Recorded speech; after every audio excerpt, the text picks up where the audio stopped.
അപ്പോൾ നമുക്കിന്നൊരു ബീഫ് മന്തി ട്രൈ ചെയ്താലോ? അപ്പോൾ നല്ലതാ വിട്ട് വിട്ട് നിൽക്കുന്ന ചോറും നല്ല സോഫ്റ്റ് ബീഫും ഒക്കെ ആയിട്ട് നല്ല കിടുക്കാച്ചി മന്തിയാണ്. നമുക്ക് ട്രൈ ചെയ്യാം. അപ്പോൾ ഞാൻ 4 കപ്പ് ബസ്മതി റൈസാണ് എടുത്തേക്കണത്.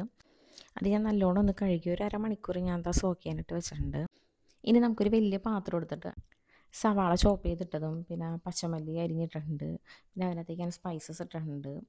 അതിനകത്തേക്ക് മുളക് പൊടി, മഞ്ഞൾപ്പൊടി, പിന്നെ മന്തി മസാല, പിന്നെ ആവശ്യത്തിന് ഉപ്പ്, പിന്നെ ജിഞ്ചർ ഗാർലിക് പേസ്റ്റ്, തക്കാളി ഇട്ടിട്ടുണ്ട്, പിന്നെ മാഗി ക്യൂബ് ഇട്ടിട്ടുണ്ട്. അതിനകത്ത് നമ്മൾ എൻ്റെ കയ്യിൽ ചിക്കൻ്റെ ഉണ്ടായിരുന്നുള്ളൂ, നമ്മൾ ബീഫിൻ്റെ മേടിക്കാൻ കിട്ടും, അതിട്ടാലും മതി കേട്ടോ.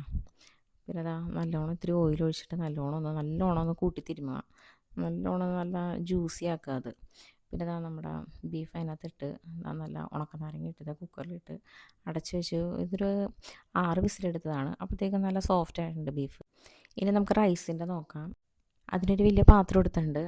അപ്പോൾ ബീഫിൻ്റെ സ്റ്റോക്കും കൂടി കൂട്ടി 1 ഗ്ലാസ്സിന് 1.5 ഗ്ലാസ്സുള്ള കണക്കിലാണ് വെള്ളം എടുത്തേക്കണത്.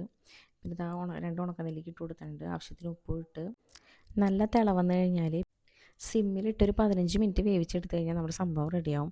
ഒരു 10-15 മിനിറ്റ് കഴിഞ്ഞിട്ടൊക്കെ തുറന്നാൽ മതി. എന്നിട്ട് അപ്പം നല്ല ടെക്സ്ചറിൽ ഇതാ റൈസൊക്കെ നല്ല വിട്ട് വിട്ട് പോകുന്ന ടെക്സ്ചറിൽ. അതിൻ്റെ ഇടയ്ക്ക് ഞാൻ കനൽ വെച്ചായിരുന്നു. അതിൻ്റെ ഇടയ്ക്ക് ആ ബീഫും കൂടി ഒന്ന് ഡ്രൈ ആക്കി എടുത്തു കഴിഞ്ഞാൽ നമ്മുടെ മന്തി റെഡിയാവും. അടിപൊളിയാണ്.